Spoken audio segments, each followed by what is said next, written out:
არა, ჩვენ ვემზადებით ახალი წლისთვის. რა პოლიტიკური ჩანაფიქრი დგას მართვის მოწმობა ჩამორთმეული მძღოლების ამნისტიის მიღმა?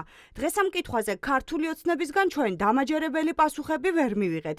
ირაკლი კობახიძის ინიციატივით დაახლოებით 35,000-მდე მძღოლს, ვისაც სხვადასხვა დანაშაულისთვის მართვის უფლება ჩამოართვეს, უკან დაუბრუნდებათ.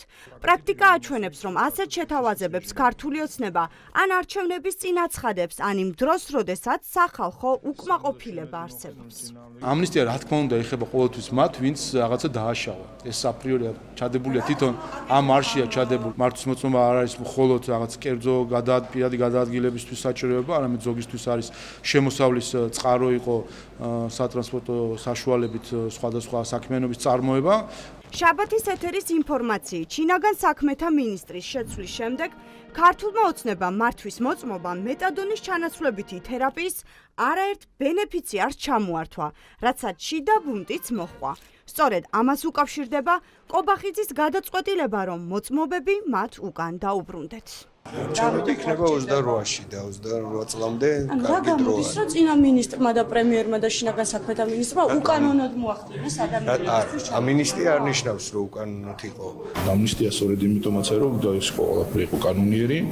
ახლა ეჯერადეთ ამნისტიის სახით განთავისუფლება იქნება კონკრეტული საჯერი, კონკრეტული კანონების და კონკრეტული მუხლების მიხედვით. ავტოსაგზაო შემთხვევებით, რომ საქართველო ევროპაში მოწინავე ადგილზეა, ამაზე სტატისტიკაც მეტყველებს.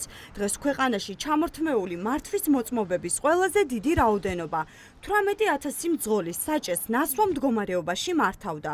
3,500 ნარკოტიკული თრობის ქვეშ იყო. 1000-მდე მძღოლმა კი საგზაო სატრანსპორტო შემთხვევის დროს შემთხვევის ადგილი მიატოვა. ამ ფონზე ირაკლი კობახიძის ინიციატივას მასშტაბურ ამნისტიაზე ხელისუფლების ოპონენტები ახალი არჩევნებისთვის მზადებას უკავშირებენ. აი ესეთ არითმეტიკულად აჯამებენ, რამდენი ხმა შეუძლიათ აიღონ თვითონ. ამიტომ არის ასევე ის რეესტრის შექმნა, რომლითაც ყველა ნარკოდამოკიდებულს და ალკოჰოლდამოკიდებულს მოათავსებენ შიგნით, რომ დააძალონ ხმის მიცემა. ეს ამნისტიაც, ეს დაუსჯელობის შეთავაზებაც სწორედ ამისთვის არის მოგონილი. სიკვდილიანობის და მძიმე დაზიანებების მიღება ყოველწლიურად ავტოსაგზაო შემთხვევების შედეგად საქართველოს ევროპის მასშტაბით არის პირველ ადგილზე. არათუ პირველ ადგილზე, არამედ სამჯერ მეტია ჩვენს ქვეყანაში სიკვდილიანობა ავტოსაგზაო შემთხვევების შედეგად ყველაზე ჩამორჩენილ სახელმწიფოებთან შედარებით ევროკავშირის მასშტაბით. სულ რამდენიმე დღის წინ კი შინაგან საქმეთა სამინისტრომ საგზაო მოძრაობის წესების დარღვევაზე ჯარიმები კოლოსალურად გაზარდა. ეს კი იმით ახსნა, რომ გაზრდილი ჯარიმები საგზაო სატრანსპორტო შემთხვევების რისკებს შეაჩერებდა. დღეს კი ივანიშვილის დეპუტატები ამნისტიით გზებზე აბრუნებენ მართვის მოწმობებს და მძღოლებს, რომლებმაც უკვე შეუქმნეს საფრთხე საკუთარ დასხვების სიცოცხლესაც.